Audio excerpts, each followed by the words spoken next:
18th of April after a late breakfast at our hotel. We left Khajuraho for Gwalior and reached there in the evening. We checked into our hotel and retired for the day. Gwalior is a historic city, and the city and its fortress have been ruled by several historic North Indian kingdoms, the Kachchap in the 10th century, Tomars in the 13th century, the Mughals, the Marathas and finally the Scindias. On the 19th of April after breakfast we went first to Tansen residence, the MPTDC tourism office, to book their conducted tour by an open bus.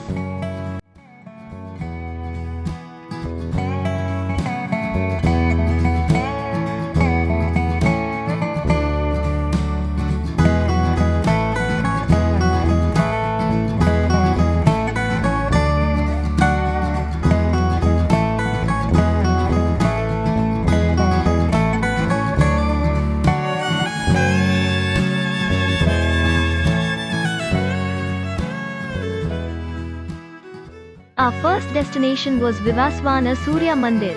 This sun temple was constructed in the year 1988 by the famous industrialist G.D. Birla, and it takes its inspiration from the famous Konark Sun Temple in Orissa.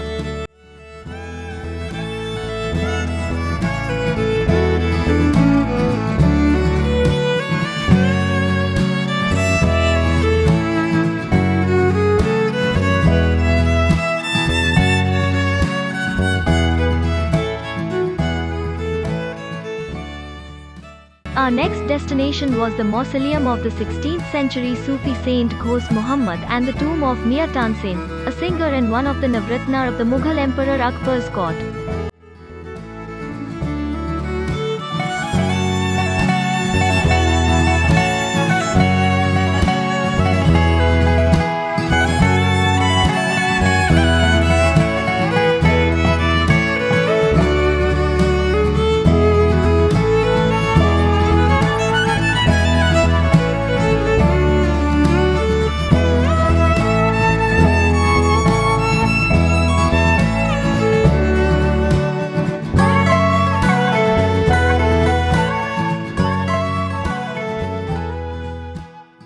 Then we went to Jai Vilas Mahal, which was established in 1874 by Maharajadhiraj Srimant Jayajirao Scindia Aliya Bahadur, the Maharaja of Gwalior. The palace features a wonderful museum showcasing armory, apparel and artifacts from medieval India.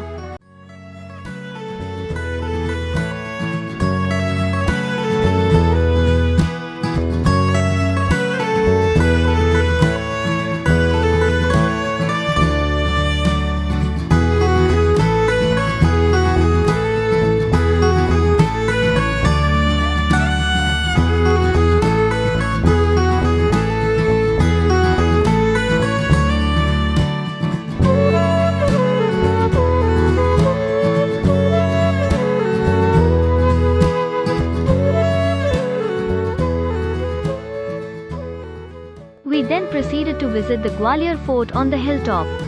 On the way we saw Gopachal Parvat, situated on the mountainous terrain at the slopes of Gwalior Fort. Unique statues of Jain Tirthankaras are carved into the hillsides of Gopachal Parvat. The idol of Parshvanath seated on a lotus is the largest in the world, towering at 14 meters, 46 feet, in height and 9 meters, 30 feet, in breadth.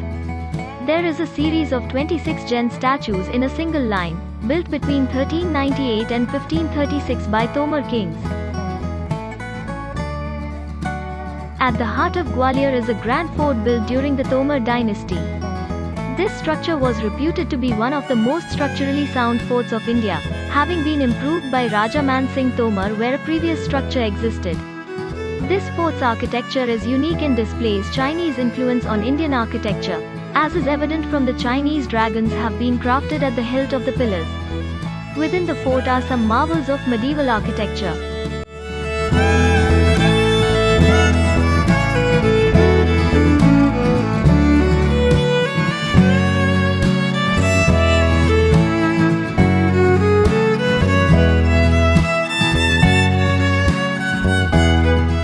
The well-preserved 15th century Gujari Mahal is a monument to the love of Raja Man Singh Tomar for his Gujjar queen, Mrignayani. The interior of the palace has been converted into an archaeological museum housing rare antiquities, some of them dating back to the 1st century AD.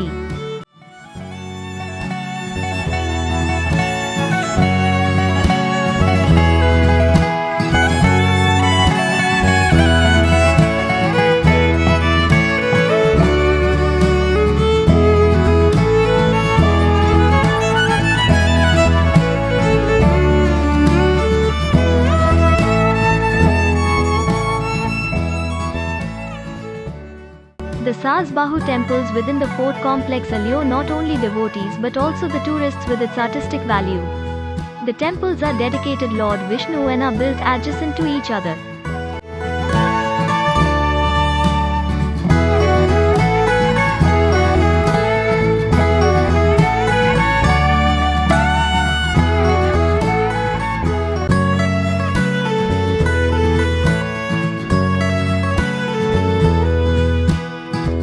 The 100 feet tall Telika Mandir inside the fort stands out because of its unique architecture. Though the roof of the temple holds a Dravidian style, the sculptures are typically North Indian. It has images of coiled serpents, passionate couples, river goddesses, and a flying Garuda. The large and grand Gurudwara Datta Bandi Chhor Sahib inside the fort was built in the memory of the 6th Sikh, Guru Har Gobind. The Gurudwara is built entirely of marble with colored glass decorating the main building.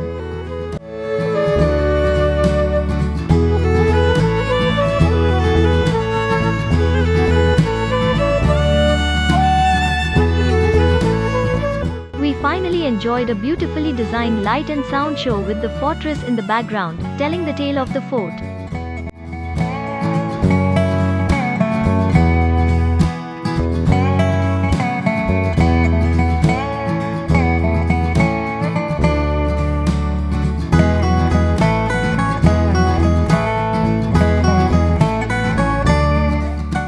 We returned to our hotel and had dinner. The next day, the 20th of April, we returned to Delhi by train, ending our stunning and satisfying 20-day trip of Madhya Pradesh.